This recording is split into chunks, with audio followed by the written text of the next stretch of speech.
โอ้หลายแสนที่มีเงินหล่นพ่อแสนสังเยก็ตามทวนบนลวนไปท่าใดความเท่าและตายบ่เพียงลมอายอายก็คือเดียวนา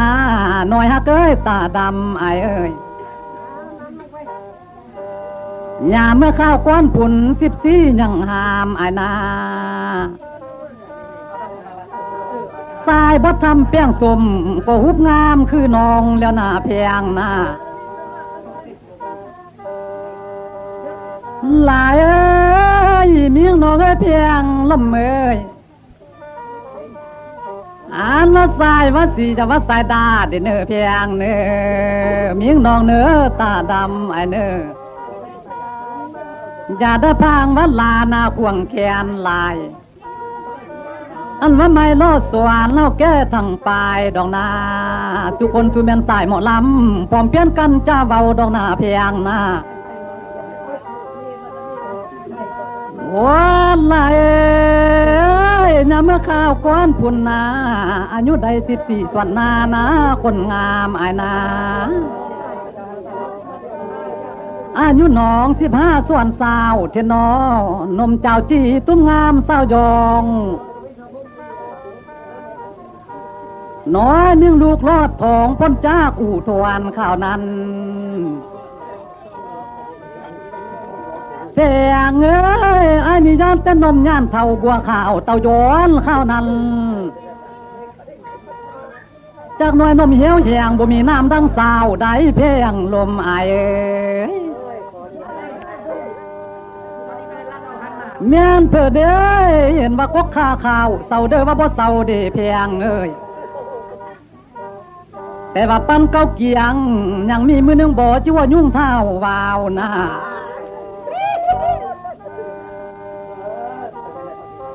โอ้ลาย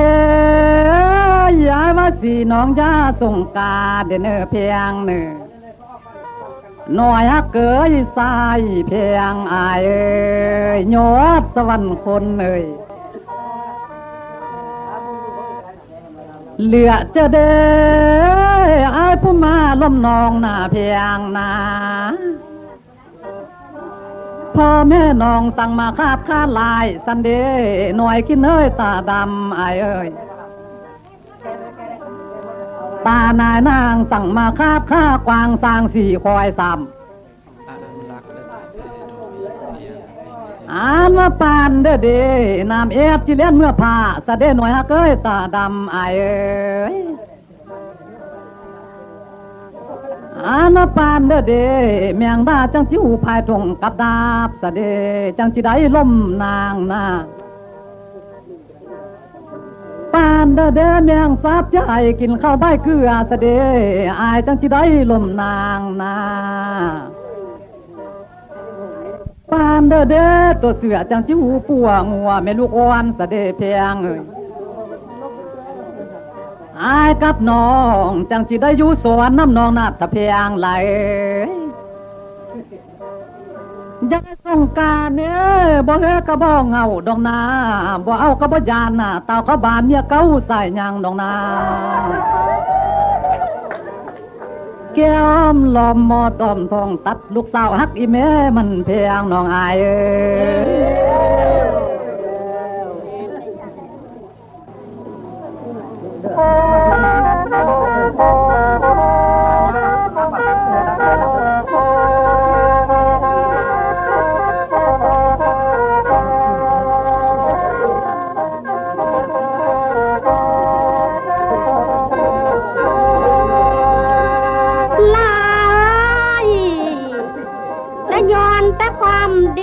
น้อ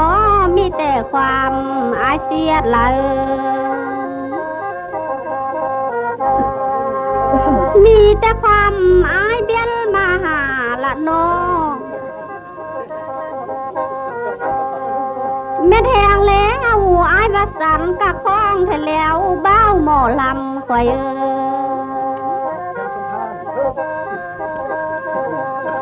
อันว่าเจ้าย่อง สันก็หักถือของเมืองว่าน้องบ่มักอายก็บ่เหงาน้องก็คือกันดอกนาแพงเอ้ยอายบ่เอานางก็บ่ได้ตีโคนนาบ่ได้ตีนุ่งสิ้นโจรต้นอยู่เฮือนเธอละ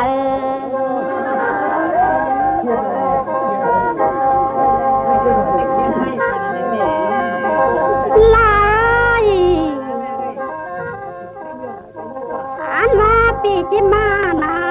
เยี่ยมจินุยันนุ่งพาเห็ดนาเลี้ยงแม่ไอ้ดองนาล้างคิงบาง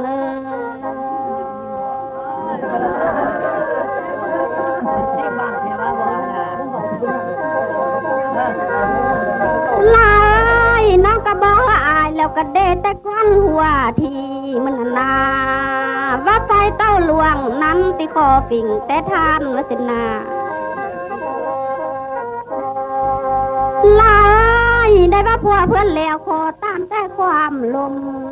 น้องที่ขอโทษเนอะอย่าเป็นบ้ามากำเดินเนอน้อยละเอ้ยคิงกลมน้อง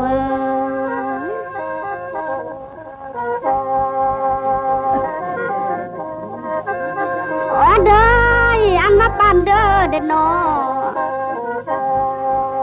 อายว่าเจ้ากำควายจังจะได้กินไข่หัวมอนวาสนาบ่มอนเสียแล้วคนเดียว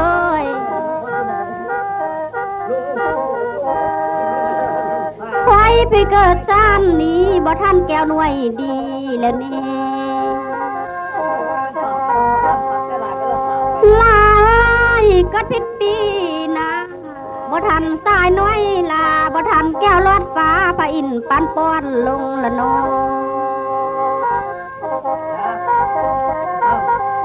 ลายอายกับน้องว่าสิเทียนส่องใสไปว่าเจ้าวัดเย้าเข้าคำอายบ่เมื่อนำเสียละนอ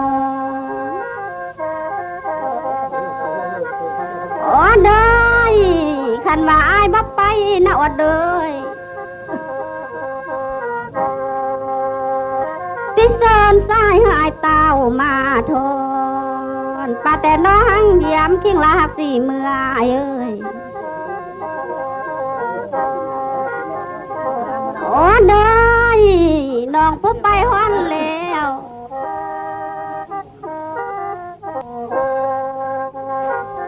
อันนาบาลคนหนากำไฟเข้าคำหมาย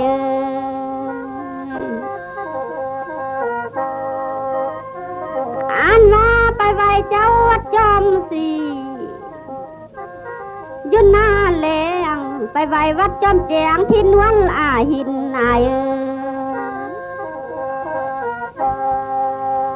ลายคนงามเอ้ยอันว่าไปฮ้อนแล้ว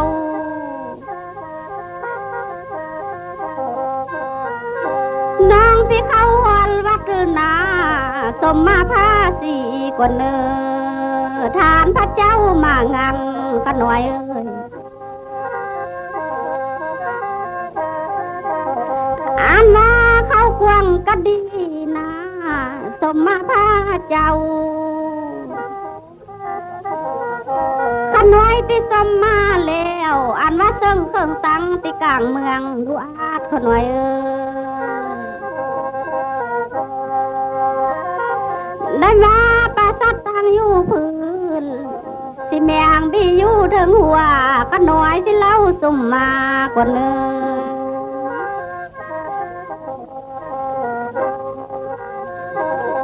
ลายน้องที่สมมาแล้วทั้งพระเจ้าองค์มงนานาสินางห้องดินจี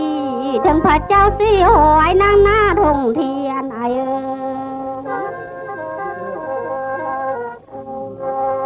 อันมายำพบไปฮ้อนแล้วน้องสีซบล้มพร้อมสิส้นตีนห้องนั่งไอ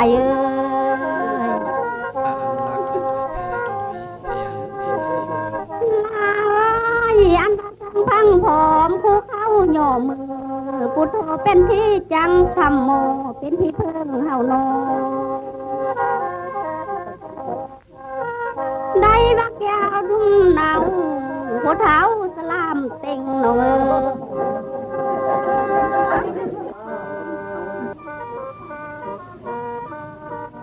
ความเด้อเด้ขยวนเจ้าสร้างว่าเทโนเพียงนอคำละหน่วยสร้างตองเทโนอันว่าความทะบุงนาพอยังใกล้นาสันเดเพียงเอ้ยเพียงเอ้ยความต่อตากะโยถึงหัวสันเด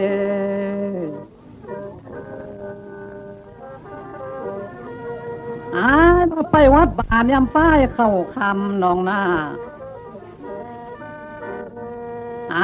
นี่บดสมเมื่อแล้วความใบพระบดได้เฮียนนะเพียงลมนาเบนเทียนสายบ่หูนาเพียงนา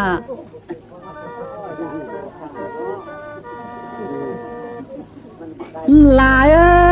ยก็ว่าน้องแต่ก้นหัวทีแล้วนาว่าน้องเอา30เงินขายปีวักกะเดเงินขายแคนวักกะเดเพียงแคนเงินขายเขาหวยเงินขายหมูไปซื้อใกล้บ้านเลี้ยงได้8,000ลูกวักกะเดมิ่งน้องเอ้ยเพียงลมไอ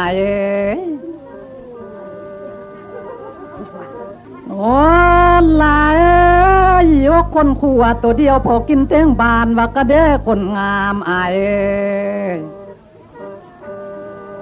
ขันว่าได้ใกล้เดียวจังมาสู้ควันหาวากะเดมิงลายเพียงลมอายเอ้ยบ่ตัวอายคำหนองมาเย้าเข้าคำนี่นามีทั้งพ่อแม่เพื่อนก็มาจานาตานายเพิ่นก็มาพร้อมหน้าเพียงนามานั่งล้อมฟังเจ้าซ้อนลวนนี่นาขานว่าน้องบ่เมื่อนาเจ้า30เงินขายปีไอเนอเพียงเนอสายเจ้า40เงินขายแคนสายเนอ3 แสนเงินขายเขาไอเนอเก้าหวยเงินขายหมูที่เมื่อสื่อใกล้บ้านเลี้ยงได้8,000ลูกวันเนื้อหน่วยฮักเอ้ยตาดำอายเอ้ยโอ้ลายความวายก้าวเดียวนะบะมุ้ยแดนเมื่อก้อนไวอายเอ้ยบ่าไม่เลี้ยนน้ำหลังมองเยอะเพียงเอ้ยอายกับน้องอยู่ท่าคลองสมทนอ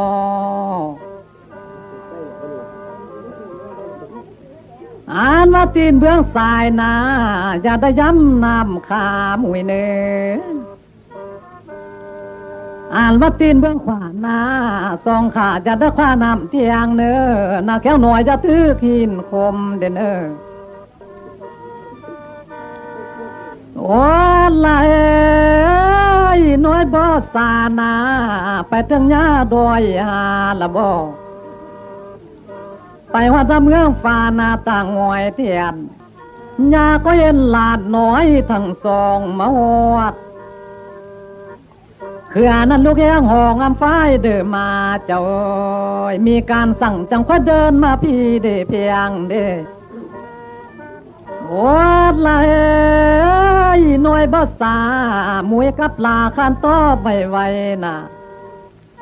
เพื่อค่อยหน้าลานเพียงนี่นาอยู่ยังห้องแอมฟ้ายเข้าคำพุ่นนาไม่มากบ่ทันได้เขียวนาฝ่ายเส้นหน่วยบ่ทันได้เลียงเขียนเพื่อค่อยมาม้วนดีเนี่ยฟ้ายเข้าคำอย่าเอ้ยว่าญาเจ้ามีไก่พันลกวัสันโบหกคนขัวตัวเดียวพอกินเต้งบานมาสันบ่หญ้าควายเอ้ยเอ็มตนควายเอ้ย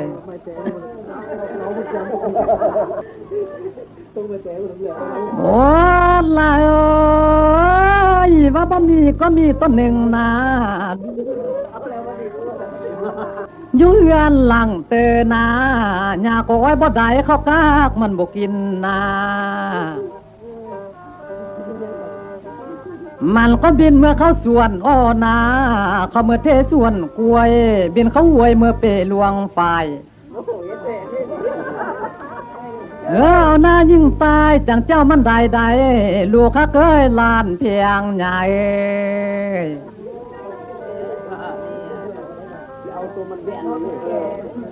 โอ้ลายน้อยบ่สามวยกับลายเยี่ยวยี่ไปว่าละบ่ไปเอาหน้าขาเล็กใด14,200ละบ่หน่อยฮักเอ้ยคิงบางอายเอ้ยไปเอาหน้าขาทองได้12,000ละบ่เพียงบ่อ่านว่า30ขามาสวยหางเสื้อใกล้เยอะเพียงลมอายเอ้ย3,000ไทยก็ใกล้จังลันเนอเพียงเนอปืนหน้าเบ็ดจันไปถือข้ามันเลยใกล้ก็พะเวพะวาตกสะเทงไปใหม่มวยกับลากำควันไล่ตีละบ่หน่อยฮะเกยตาดำไอ้เอ้ยสองก็ปัดซาแค้นนาคะแนนเสื้อตาสองเนอสองปิกสองเขาหวดมือเดียวซะเนอลกคนปิกสายจะมันว่าเดเนอเพียงเนอลกคนปิกขวาจะมันบินใดเดเนอใส่มันเมียนอกแล้วยัดเข้าเมื่อเนอเสนอใส่ปูดหญิงนะครับคุณน่าทึกใส่ปูดหลวงโอ้ลายน้อยบ่สามวยกำลามไก่มาถึงอ้อนใส่กงละไดลงใส่เปลี่ยนควายเจอสู่ฮักเพื่อนงามตาน้องอายเขาใกล้มาทุกวันทุกสา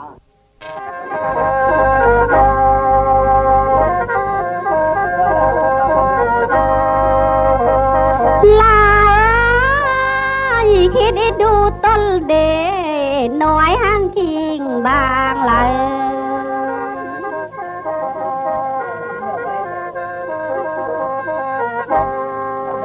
คือลิดูต้นอายใส่พลอยผู้เดินป่าแทนโน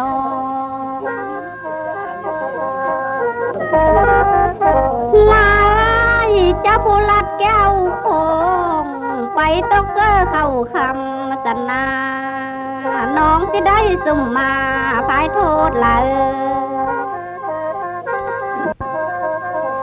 บันนี้น้องกัติคุณควายได้หมู่ลงเท่านกจอกคนเนื้อเนื้อ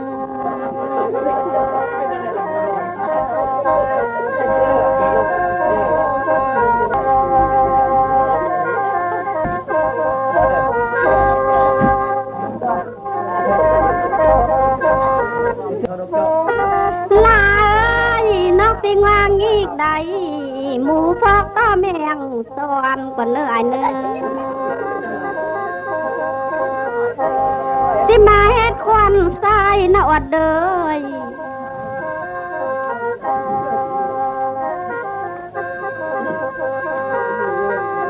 อันว่าทุกคนห้านี่หนอแพงหนอทุกคนจะเป็นผู้เท่าความสะเหล่าว่าบ่คล้องเกินนี่เด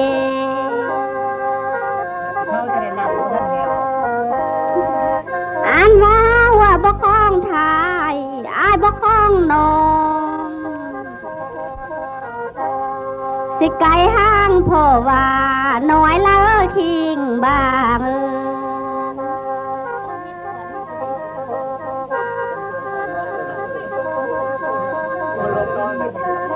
ลายบันนี้น้องสิไปเลยปอมกว่าเนอเพียงเนอสวนศพน้องงามบ่งามบ่หากเอ้ยตามันอายเอ้ย